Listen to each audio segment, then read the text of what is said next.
CTBK gives executives and owners of mid-market businesses unparalleled confidence and clarity so you can focus on strategic objectives and organizational success.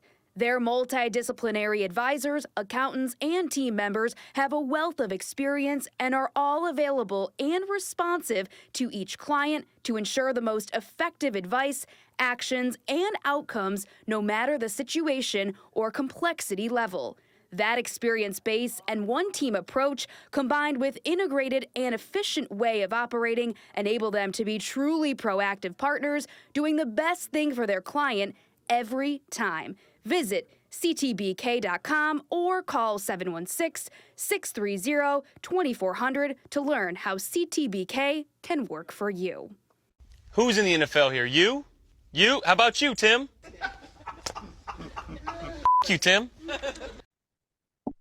The Buffalo Bills are home underdogs now. The spread has shifted by as many as 3 points the other way. The Bills, once favored to win each of their games, according to the preseason spreads, the only team in the NFL favored to win each of their 17 games this year.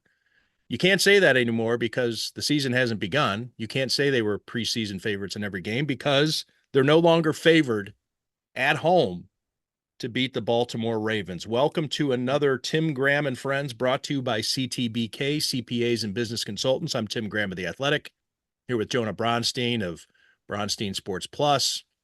And Jonah, the spread has gone from Bills being a 1.5 favorite to defeat the Ravens. They are now as much as a 1.5 underdog at 3 different major sports books. And for those who really care about such a thing, I can give the books where the switch has happened.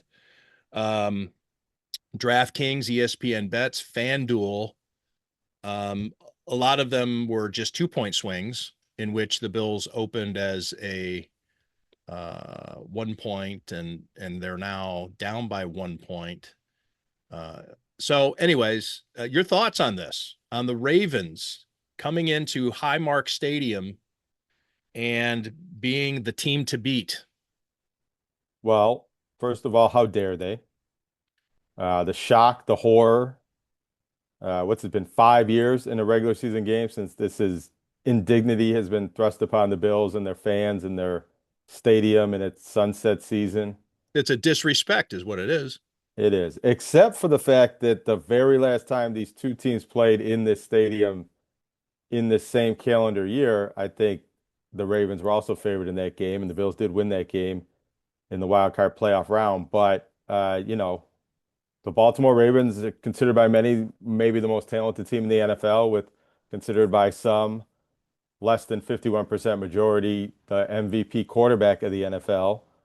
But a Super Bowl contending team like the Bills, and in some people's predictions, the number 1 team in the power rankings or Super Bowl projections for the NFL. So I don't think it can be at all shocking that arguably the best team in football is favored to win the first game of the football season.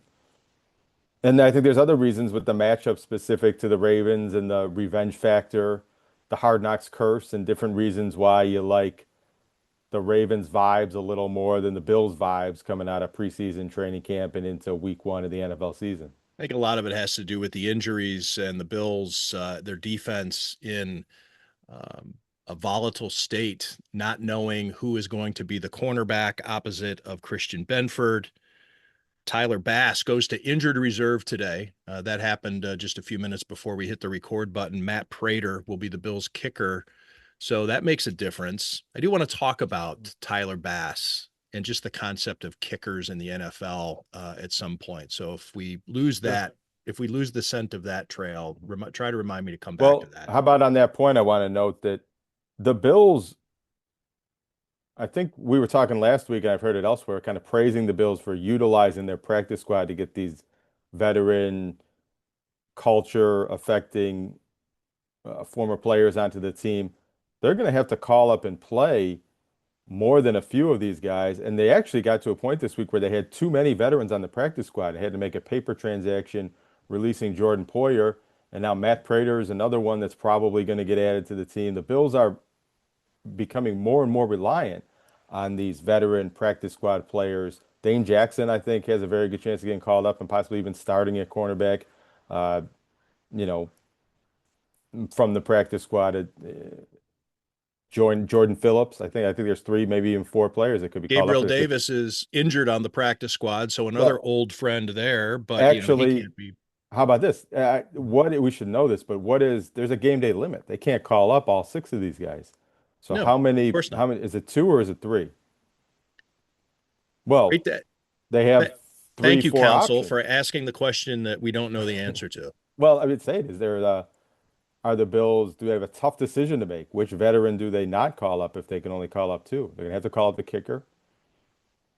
Well, Tyler Bass is going to injured reserve, so I'm guessing that Prater will be added to the 53-man roster. So there are machinations to do there. And I don't want to get too bogged down into that because we're kind of guessing.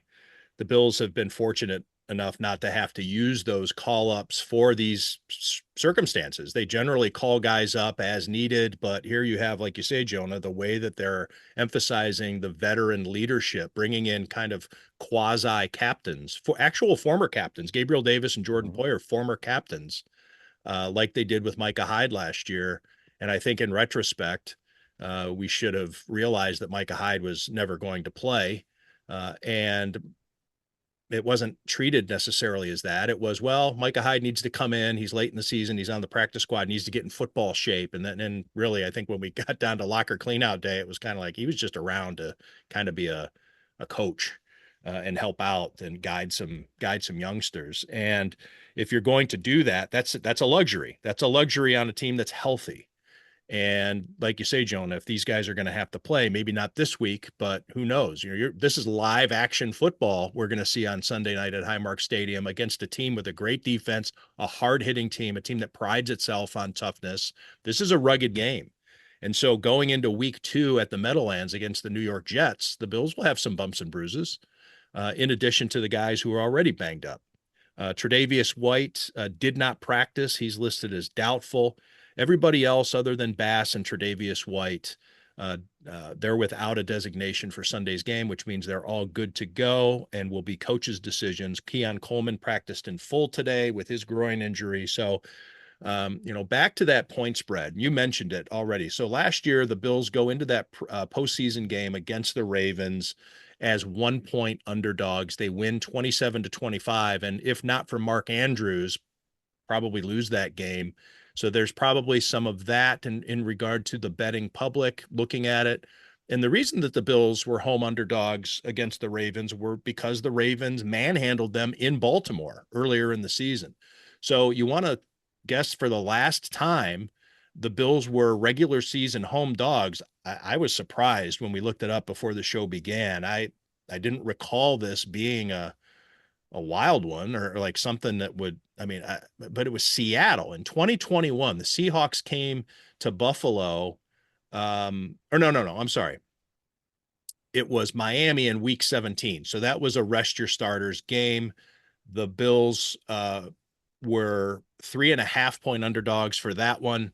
Of course, Josh Allen started and then immediately went to the sideline, and the Bills still beat their brakes off 56-26, but they were 3.5-point underdogs to the Dolphins that day. So the last legitimate one, week 9 against Seattle in 2020, in which the Bills won that one by 10 points. That was the Russell Wilson Seahawks. They were very good. They were an 11-12 win team pretty much every year back then. And then just a month earlier, as you'd expect, the Kansas City Chiefs were 5.5-point favorites. That's a big number at Highmark Stadium. Josh Allen versus Patrick Mahomes, but Kansas City won that game by 9. So they easily covered. And then 2019, we're getting back into Josh still figuring himself out.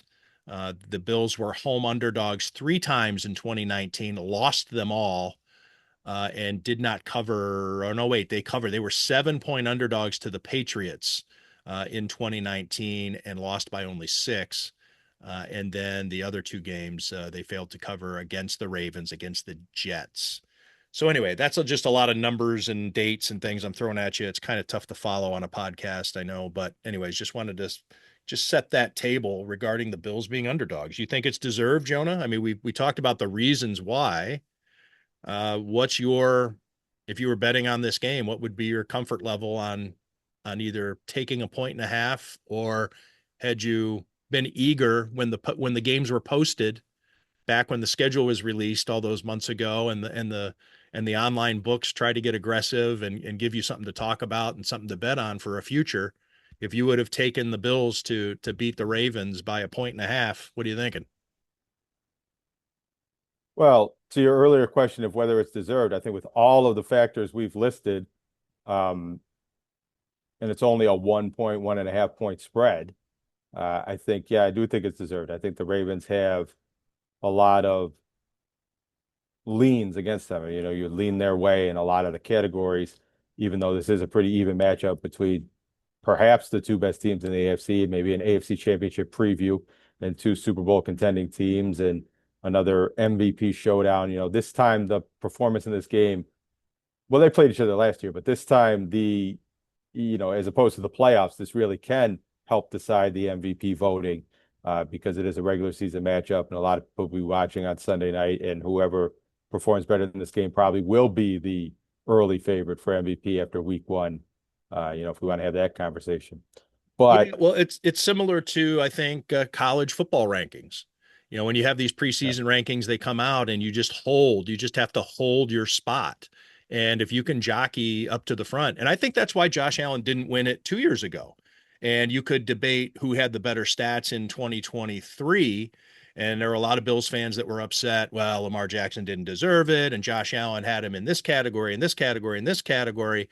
True, but you can't win the MVP when you begin the season so shoddily that your offensive coordinator gets fired. I mean, the Bills were a mess one day, and then, a week later looked good, and then also then looked difficult again. I mean, then you don't win the MVP that way. So yeah, at the end of the year, and the aggregate of all the scores and the volume, and you look back on 17 games or 16 games that did the Bills play, whatever it was. That DeMar Hamlin season always trips me up with a 16 game or 17 game season. But um, yeah, you have to start well and then hold on to it.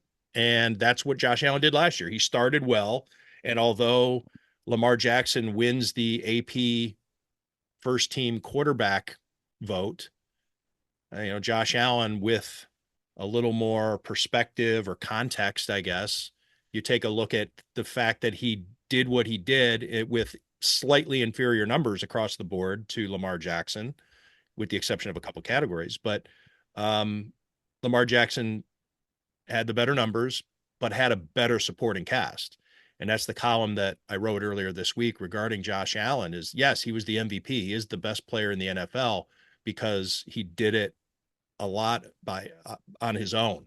He took the team on his back and carried them, whereas Lamar Jackson has Derrick Henry and Mark Andrews and um, Zay Flowers, and I think 3 Pro Bowl offensive linemen, and then really good players on defense. Josh Allen's got Deion Dawkins, and James Cook was an alternate to the Pro Bowl. Connor McGovern was an alternate. The Bills only sent 2 offensive players to the Pro Bowl on the initial roster. So anyways, yeah, you need to do well in this game. And the fact um, that Lamar Jackson can get his revenge on the Bills and the MVP and all that stuff bodes well for the winner here. yeah, and well, so it's a 1.5 point spread, and the biggest reason I think you would like the Bills to win this game, or you would pick the Bills to win this game, aside from Josh Allen, perhaps, is that it's the Bills at home, and the Bills at home in a primetime game, their home opener uh, last year in this stadium, the way this crowd is going to be energized for that game and can possibly influence the advantage in that game. If it wasn't a home game, just based on the numbers, I mean, Baltimore could be favored by a field goal on a neutral field, and even more than that, closer to a touchdown if this game was in Baltimore. I don't know if the Ravens are that much better than the Bills, but most of the reasons why I would pick the Ravens to win this game have more to do with the Ravens than the Bills themselves. It's the Ravens redemption factor and the Lamar Jackson redemption story possibility, Mark Andrews redemption story possibility, having Zay Flowers on the field this time, no weather factor or more favorable weather factors, I think are all going to help the Ravens play better than they did in that playoff game. And not to say the Bills can't win, and not to say the Bills can't have a better record and be the better team in the end and have home field advantage when these two teams meet again, perhaps for the AFC Championship game. But it just feels to me like there's a lot more going in the Ravens' favor for this Sunday night game in week 1 right now. We talk about it on occasion, but it's a appropriate time to revisit the topic and our thoughts on it. There aren't a ton of true home field advantages in the NFL. I do think that Arrowhead Stadium is one. The Superdome, when the Saints are good, is probably the biggest one of all the teams. Of all the 32 teams, I think that is that's the one that actually puts the thumb on the scale the most. Now, of course, that hasn't been the case since Drew Brees retired, but Highmark Stadium can be that place too. It is an opener. It's against a great opponent. It's a night game, so the fans will be extra liquored up.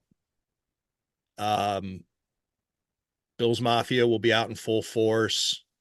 The drone show.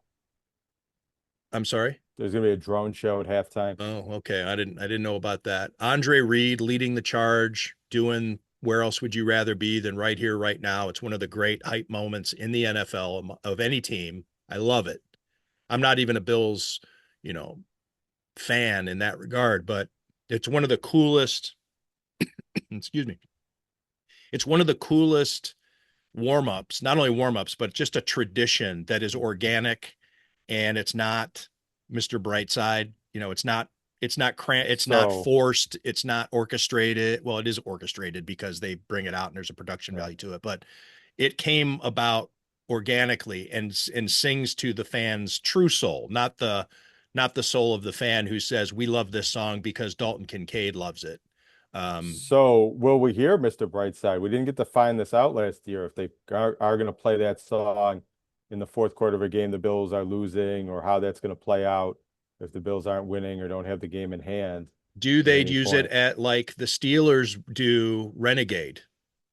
But they got to see that coming. In the past, they haven't done that. They've waited till later in the fourth quarter. But maybe, yeah. So yeah, that's true. How do they deploy it? And maybe we don't learn that in this game, because if the Bills are down by 2 touchdowns, maybe you don't pull out Mr. Brightside. But if they're down 2, do you pull out Mr. Brightside to get the fans going, to give them a jolt? Like the Steelers, yeah. The Steelers don't always use Renegade when they're winning. They use it when they need usually it's a defensive stop or even a special teams play historically. And then, believe it or not, Mike Tomlin, and I don't know if he still does it, but back when I wrote the story, when the Bills kind of shoved the Renegade up the Steelers' ass when they went for the long ball play, Brian Dable drew it up. They practiced it during the week. They played Renegade throughout the week to the point that I don't recall who I was interviewing about it. Maybe it was Jordan Phillips. I can't recall. I remember it was one of the grunts. It was an offensive or defensive lineman said it was almost like a psychological warfare thing or torture, where they played it so much that we hated it, but then they kept playing it until we learned to love it.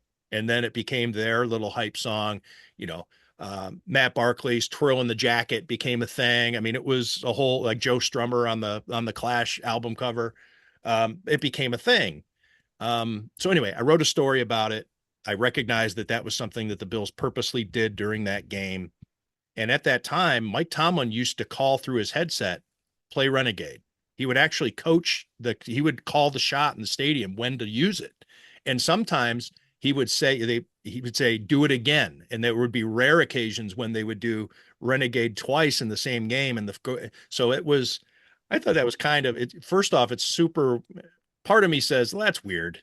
But then again, it's kind of like pro wrestling type thing, the show, the fact that a coach would have his finger on the pulse of the fans to say, okay, we need a push right now. Our guys need it.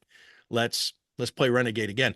So it'll be interesting to see if the Bills have so embraced and adopted Mr. Brightside that how they deploy it at a time when they're not ahead, when they're not cruising to victory. And does Sean McDermott have, you know, final say on the Mr. Brightside play calling? His college teammate Mike Tomlin. I mean, if these guys are cut from the same William and Mary cloth, maybe Sean McDermott actually has had a discussion with Mike Tomlin about when to deploy the hype song. I got an idea. I kind of think if, you keep it for the way they have used it when the game is won, like celebrating at the end, and then if you don't win the game, they play it at the end as sort of a rallying cry of, hey, we're back. We're sing-songing our way out of the stadium and we'll be back on the horse for next time. Yeah, like a no, yeah. Do teams do that? Is there a No, no, they don't, I mean, but like I'm they thinking of like could. another example. Like obviously, you have Sweet Caroline and New York for the Yankees. I mean, is there a, But we'll don't the get them next Yankees do the time song? opposite? They play New York when they win, and they don't play it when they lose. Shit, I don't know. I think But there's been some back and forth on that, but sometimes that's how they do it. Hard Knocks is over. Speaking of Sean McDermott, you mentioned the Hard Knocks curse earlier. I th- if I so it was my assignment to write about Hard Knocks. I had to do a recap, and it was brutal. And people read the first one because people were excited about it, but even Bills fans, as the show went into second, third, fourth, fifth episode, it was just unwatchable from an insight perspective. Yeah. If you just wanted to watch brain candy and slow motion cool stuff and how slow this probably $1 million camera can film the water bottles being filled up, or all the crazy stuff that they just took minutia and slowed it down or put a song behind it to get you going. Anyways, it was a big zero. I mean, we learned nothing that we would even from in a pedestrian season of Hard Knocks. We got no footage of somebody being told they did not make the roster or that they had made the roster. So even a positive one.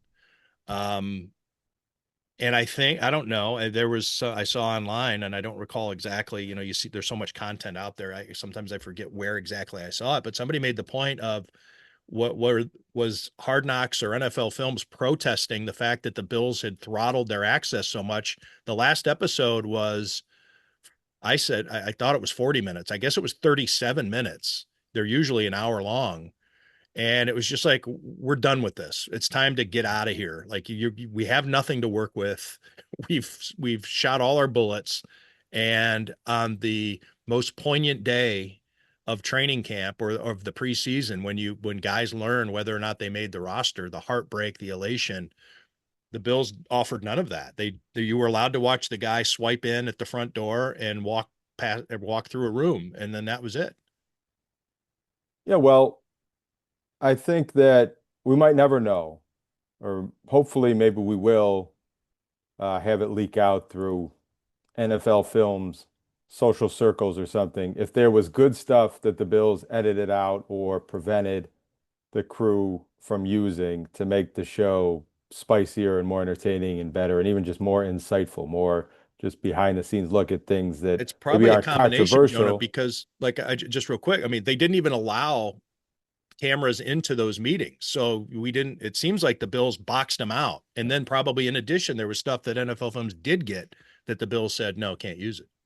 Yeah, just a very lacking in behind the scenes access and just showing things behind the curtain that we don't get to see too often or that we wouldn't see on the Bills behind the blue and red type production because that it seemed indistinguishable from a Bills media production. NFL Films and HBO uh, seem to be just producing a maybe slicker because of their camera technology and editing and things like that and the celebrity narrator. I feel like we learn more from the Bills internal stuff. Yeah, perhaps. Yeah, it seemed like a co-production with the Bills. And so my question is, did the Bills do that intentionally and keep more interesting storylines off of television uh, with their Final Cut editing power?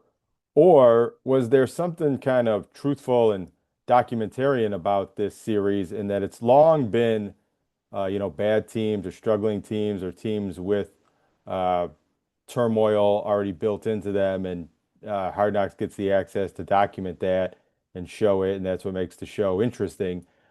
Is this a lesson on what a Hard Knocks training camp with a team that's very good and has had continuity with the coach and the general manager and the MVP quarterback and a lot of good vibes that they have excised from the team when they had some, bad vibes 2, 3, 4 years ago, and that this is a team having the success that the Bills are having, and training camp is sort of just 3, 4 weeks on the schedule to get through before the season, that there isn't many roster battles and there isn't much strife and controversy. There just was nothing there for the HBO cameras to make interesting because a good team during at this point in the calendar is not that interesting. I don't think the Bills had, there were some contract things, but I don't think the Bills had too many interesting preseasons and training camps in the 90s when they were going to Super Bowls. It was Club Marv, and it was let's just get this over with and get to the real games in September.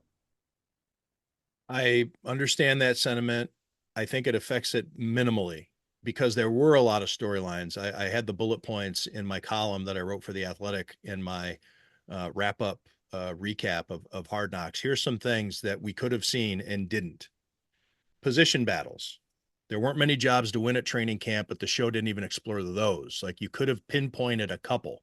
Um, Keon Coleman and Dalton Kincaid, they're under the microscope. And how do they rebound from disappointing seasons? The What are meetings even? WGR radio call, Brandon Bean, that could have been a whole Right. episode in itself. Yeah. Yes, that's a one I didn't include that I could have. I wish I would have remembered that. Um, what the meetings are like between Brandon Bean and Sean McDermott. I think there are probably ways you can show some innocuous discussions, but just see their dynamic. They were rarely shown together at all. I mean, are these guys no longer getting along? How Bean handles informing players they've been cut, how they made the roster, internal talent evaluation at all. The only talent evaluation we saw was Brandon Bean before the final game talking with his scouts about a couple of positions, quarterback, and I think it was, if Zach Davidson's going to make the roster. And Bean said, I really like the way Mitch Trubisky looks this year. And one of the scouts saying, yeah, I agree with you. And that was the extent of it. Kim Pagula's health. The Bills put photos and videos and things on their own social media about Kim Pagula and her health. It seems like they're willing to go there, but not with NFL Films, apparently. James Cook's contract situation. That's an easy one. We didn't know about it really. If you were watching that show, you wouldn't have known about it until it was over. Episode 1, no mention of it at all. Episode 2, 2 minutes or 3 minutes, I think it was. Episode 3, it was over and signed. So they got a picture of him signing his contract. Everybody's happy. How Tre'Davious White got hurt and how serious it is. That was in a practice that was at the stadium. I'm guessing that Hard Knocks was there. They didn't. It was reported how he left practice. He got on the cart. The cart took him away. We saw none of that, and even though reporters witnessed it with their own eyeballs. Tyler Bass's consistency, the kicker tryouts, and then we come to find out after Hard Knocks' last episode they'd signed Matt Prater, so that was significant. Or just even discussions on what they need to do to beat the Kansas City Chiefs. So those are the bullet points. And I think those are probably all seems like layups, but the Bills were Dikembe Mutombo and just swatting them all away, apparently, because I don't think that NFL Films got incompetent overnight. And you see all the other things that NFL Films makes. Most notably, and I also referenced this in my column this week, the Jerry Jones documentary on Netflix is compelling docuseries of a team that you think you know everything about. I was hesitant to watch it, and I know we talked about it with Andrew Siciliano when he was a guest, how much he liked the first episode. I was resistant because I just thought, I feel like I know everything there is to know about the Cowboys. What can I learn? So I gave it a try after, I heard from the umpteenth time that I should check it out. And they plowed new earth, deep earth. I mean, whatever metaphor you want to use, plow earth. They examined the scars. They tore open some scars. Jimmy Johnson's feud with Jerry Jones, the different players, all the dysfunction that was happening with Aikman and Barry Switzer, and like it was amazing television. So I know NFL Films can still do it. And then all the other programming that gets done, the behind the scenes access, verite stuff. This to me, and I had a discussion with somebody who who has a pretty good sense of this stuff. I said, "Do you think was NFL Films just are they tanking Hard Knocks because the other stuff is so much better that they just have gotten?" And he's like, "No, I don't think so. I think they're disappointed. They're just as disappointed in this Bill season as the viewers are."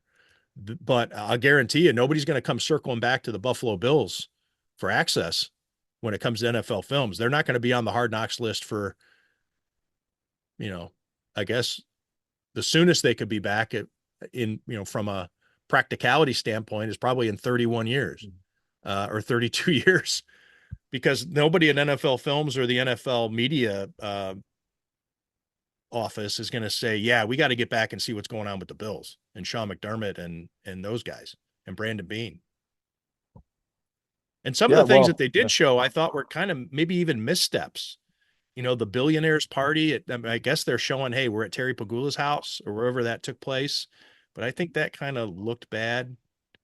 Reports in the New York Post regarding the super yacht parked outside in Long Island to go watch Jessica Pegula play at the U.S. Open. You got the super yacht and the public money, $650 million from the state, $200 million from the county. Anyway, and then Terry Pagula not knowing who Joe Andreessen was. Who's number 44? That's Joe Andreessen, Terry. Oh, really? Did he change positions? No, he did not. I mean, in the first two episodes, hearing Terry Pagula speak about anything and interact with Sean McDermott and Brandon Beane and other people on the team was illuminating in itself. Not just what he said, but just having that kind of access to Terry Pagula's voice and a few of his thoughts. And we didn't get much more of that after the first couple episodes, I don't think. Yeah, I don't know. I mean, it seems like the Bills cursed Hard Knocks, and maybe that's how you beat the Hard Knocks curse by turning it around and beating them at their own game. Although I feel like with the injuries at cornerback and the uncertainty at safety, and remember when the Bills lost to the Chiefs last year was the other side, but Christian Benford was hurt at cornerback, and they had a backup safety playing with Taylor Rapp hurt, and those were Achilles heels for the Bills in that game. And it's different players hurt this time, but it's the same position group, possibly affecting them going into that first game. And, the preseason results don't count. The Bills rested Josh Allen and all the starters a lot more than the teams they were playing. But the Bills didn't perform very well in the preseason. And, they used to win all of the preseason games. And even when the backups were in there, their backups were better than the other team's backups. And third stringers played harder and wanted to win more than the other team's third stringers a few years back. That didn't quite happen this summer, and that's a small factor, but I don't know, maybe the Bills are, I wouldn't call it a Hard Knocks curse, but some sort of Hard Knocks malaise or not at their best for whatever reason. Maybe having those cameras and that distraction around was part of the reason. And you can't blame injuries on that, but, or you could say the Hard Knocks curse is overrated because they tend to pick non-playoff teams or teams in turmoil, and the stuff that makes it an interesting show doesn't portend well for making the playoffs and having a good season. And maybe it's a chicken and egg situation with Hard Knocks anyways, but do you feel better about the Bills' Super Bowl chances today than you did before that show was on the air? No, but you probably should, because it was all vibes and hype. It was all like, look how great these guys are. And Liv Schreiber saying, is this the year the Buffalo roam, and all the really bad puns that you hear fathers make at the grocery store or whatever your uncle makes at the family reunion. It's like I know that, NFL Films has a reputation, and the Sables and, John Facenda and now Liv Schreiber and all just the gravitas that goes with their their offerings, but the puns and stuff is just kind of like I'm there are so many times I'm like, Jesus Christ, it's like just Liv Schreiber also I mean, I don't know what kind of academic he is or how cerebral or sophisticated he is. He seems like it with some of the roles that he plays. He seems but anyways, I don't know if he takes a look at this script and is just like, you want me to say what? But anyways, yeah, I think that you would probably be more prone to be excited about the Bills based on Hard Knocks. Not that you had questions answered, but just that you would come away, think of it, everything's great.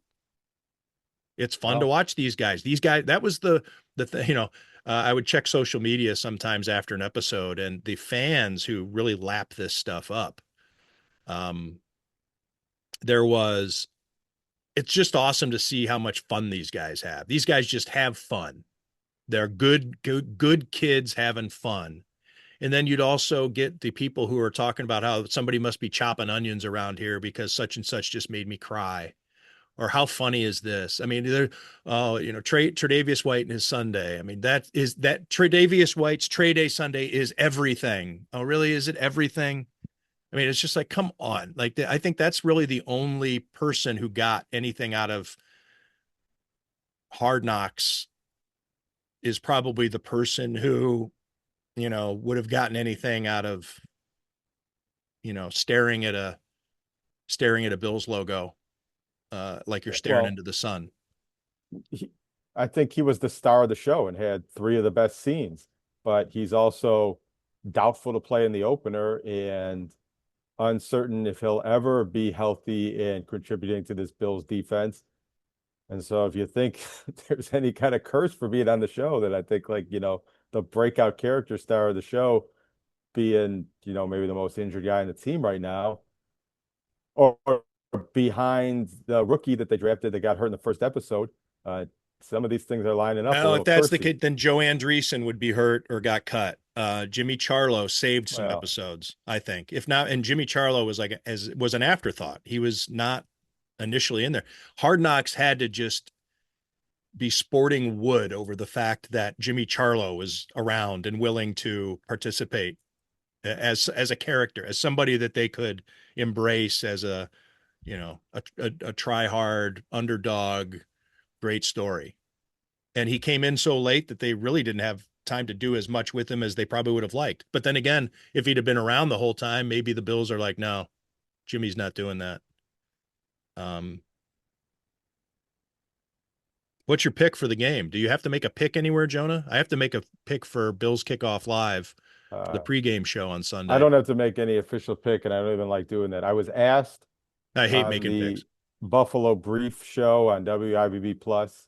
You can also listen to that as a podcast if you want for a pick today. And I just generally pick the Ravens to win in the same way we talked about it, that I think it shapes up as the Ravens redemption story on Sunday Night Football. But I think it's going to be a close game. I think the Bills are going to move the ball, score points, and it's going to be a shootout between Josh Allen and Lamar Jackson, maybe a better shootout than we saw in the playoffs because the weather and injuries and turnovers and things like that. That's not how that game played out. I think we maybe see a higher scoring back and forth battle. Hopefully a good game. Hopefully it goes into overtime. I mean, there's nothing I want to do more than be there right here, right now, all through the night till the sun rises. Right then. Then. Yeah. Leave the stadium with the sun peeking up over the new Highmark Stadium.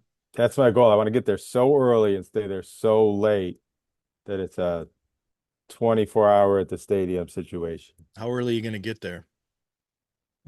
Night games are always tricky because the tailgaters are spread out over the day. So traffic's usually easier to navigate for a night game. But who knows? What are you going to, whatever. I mean, you asked me this on Friday. I'll tell you, I'm going to get there as early as possible. And I'm going to hang out. I'm going to do some work and maybe read a book and eat a few meals, walk around, get some steps in, go watch the Believers play, maybe visit some friends in the tailgate.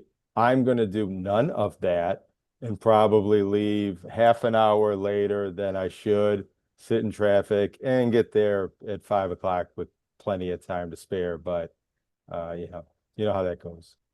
How I early don't are have early responsibilities. You might need to be there for BKL or somewhere else, and you got to do that, and that gets you there earlier than you need to be. But sometimes it's nice to be there earlier than you need to be, and you can do all those things that I just mentioned. I will be in studio with Carl Jones earlier in the day because Okay. it's a regularly All right. scheduled Bills kickoff live.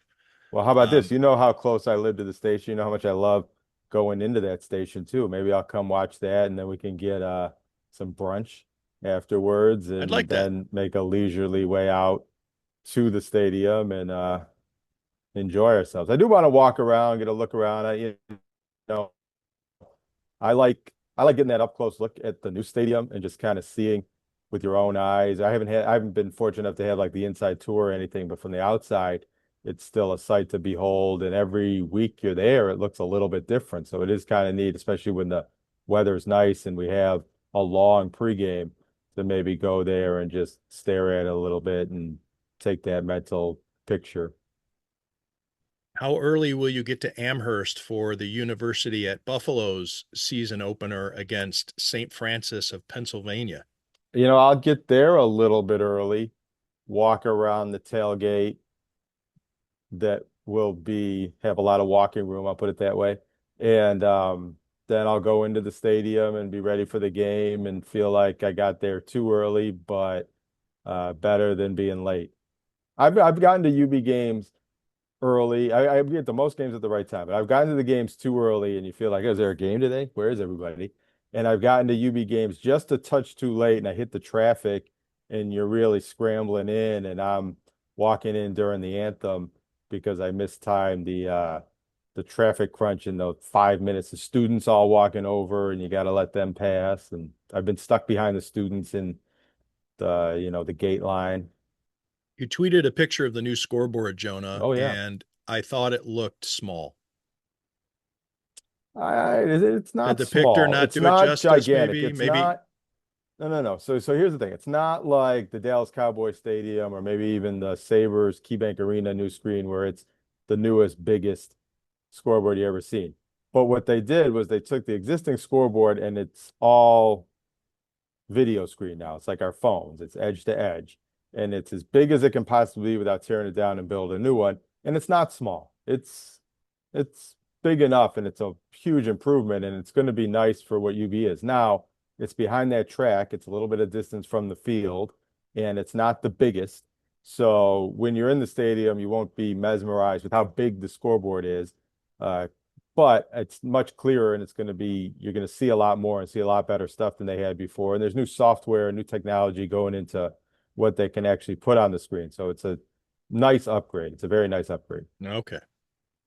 I had heard about it, and then I saw the picture, and And I think they have plans, I was told. I don't know if this is imminent or happen next season, but they have plans to upgrade the sideline banners and those video boards and put a little that'd bit be cool. more That'll look good on entertainment. TV too. Yeah, and it'll look better and it'll look more modern. And I don't think they have plans to put a scoreboard on the opposite side, but I think they recognize a need to maybe do that someday because they had temporary scoreboards or temporary screens that they brought in on wheels in the corners last year, and that added a lot. I think they might figure out a way to do that again someday and put some more video screens elsewhere. It'll be like a sports bar. Sports bars don't have the biggest TVs anymore, except for Southern Tier downtown, but they have 50 nice ones, and no matter where you look, you can get a good view of the game. I think that's the future of UB Stadium. Maybe put a different game on. Yeah, maybe they can get the TVs they're not using at Tully's anymore and just put one all around the track. Yeah, put different game. Like you can come and you got your bets. Your bet. You can't bet on the UB game because of the New York State laws. So they can put the games on, and maybe you can even vote. Put on a vote for the games that you want to see while the UB game's going on. You could watch, Penn State on one or Ohio State on the other. Well, and I want to talk about this a little bit too. So I'm I've been joking. tweeting. Well, I just had a UB thought, UB Stadium thought.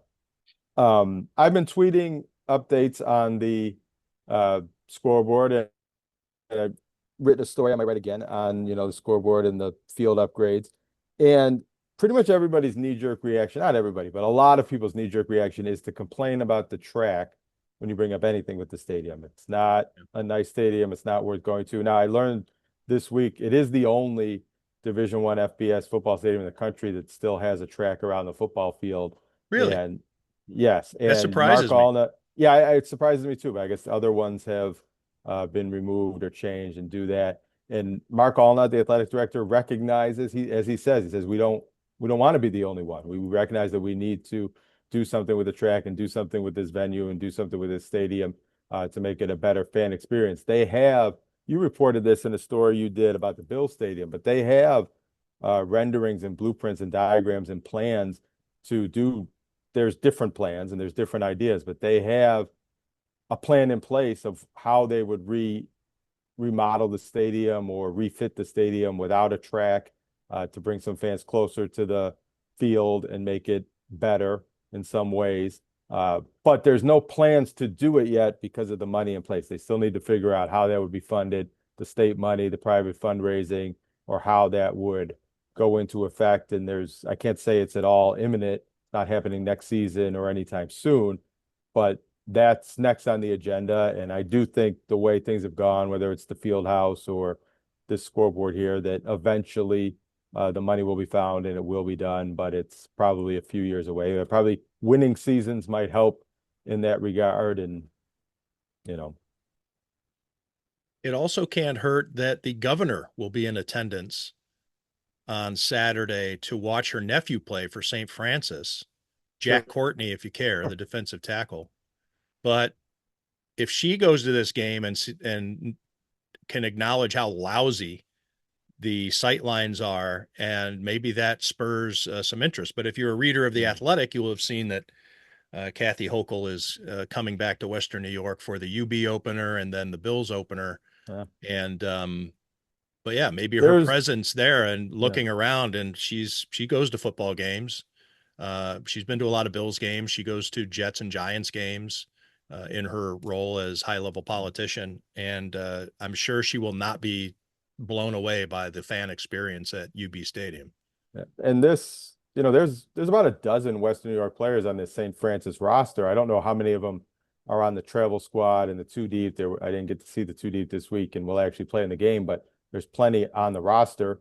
And Coach Chris Villarreal is a former UB offensive lineman. So there's an interesting connection Bill's there. offensive lineman. Oh, I thought he was a UB offensive lineman. He played for the Bills. Okay. Well, anyways, I was mistaken on that. But Western New York connections, Buffalo connections, and kind of interesting factors in this game beyond who wins and loses, because I think UB is going to win this game by a pretty big number. I was trying to find the spread and I couldn't locate that. Well, it's a 1AA opponent that is going to be Division III next year, although you could bet on and it depends on where you're looking, Jonah, because if you're going on the apps that you might wager on, it won't show up because you're in the state of New York. So you would need to go to to a generic site. But anyway, there was a spread last week when St. Francis played Louisiana Monroe. So I'm guessing there is a spread somewhere for UB in St. Francis. I know you need to run here, Jonah.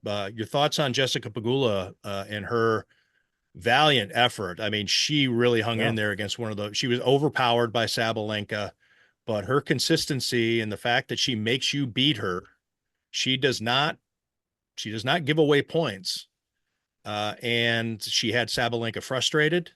Sabalenka was doing a lot of screaming. Body language was piss poor. And Jessica Pegula was just point after point after point, just not going anywhere. She's an impressive player. You do see, though, the difference when she does go up against elite competition, her deficiencies in terms of power and range and some certain things. But the fact that she is such a stable player, she's just it was impressive. She almost pulled it off last night. Yeah, I thought it was a great match, and I thought she played very well. Didn't win the match, but won the first set and was competitive in the second two sets that she lost. And if you did watch it, there were a number of points that could have even the match, even the set at 4-4 or 5-5, and it really could have gone her way if she had won one or two more points in those critical moments in the third set. And the commentators were noting how well they were playing statistically and how well played the match was, how few unforced errors there were, and how good Pegula stats were for the player that was losing the match or losing the set. That it was really a case of, the number one player in the world playing like the number one player in the world and winning the U.S. Open semifinal than it was in any way Jessica Pegula losing that. And, Jessica Pegula has not won a Grand Slam tournament yet. She lost the U.S. Open final last year. She had a disappointing summer at the other majors. Had a great run in this tournament, getting to the semifinal, winning 5 matches in straight sets. She's the first American player since Serena Williams a decade ago to do that, 2 years in a row. Winning this set against Sabalenka, which not a lot of players do, and Jessie Pegula herself hasn't often done in their matchups when they've played against each other. But she didn't win, and she didn't win last year. And will she ever win one of these tournaments? I don't know, but I think it's something to behold that she's number 4 in the world. The world, all female tennis players in the world, the number 4 player, was born in Buffalo, hasn't always lived here, but has this Buffalo connection, this local player. And you remember when she first started in professional tennis, she wasn't a top prospect, a junior player ranked number 4 in the world that we thought was going to follow this path. And she's the second highest ranked American. She has been the highest ranked American before. She probably was the best American player in this tournament on home soil in the U.S. Open. So could make some argument for him being the number 1 female tennis player in the country. And I think that's pretty remarkable to have that Buffalo connection with some player of that stature, even without, a Grand Slam championship. I guess that's maybe a very Buffalo sports thing, if you will, to be that good, but not champion status in the end. It's pretty easy to be a Nepo baby. You see all the people who, win the DNA lottery and can coast through life.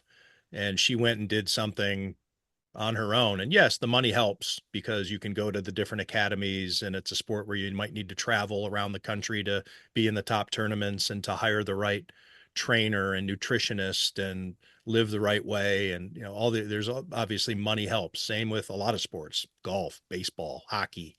It's when you have money, the possibilities are widened considerably. However, she has put in the work, and she is, like you said, you mentioned all the rankings. I mean, those are earned.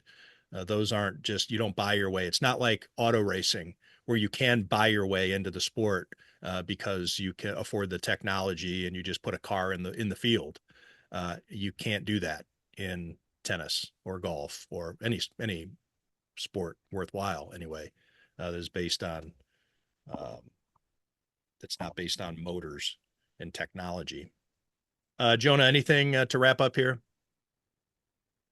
That's about all we got going on. I mean, plenty of high school football games kicking off this weekend, tonight, last night, tomorrow.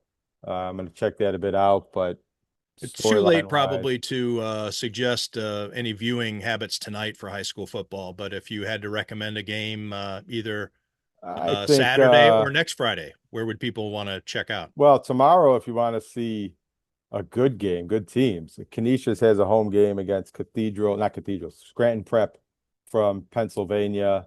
And Canisius has new turf at Stransky Field that I hear is pretty nice looking, colorful.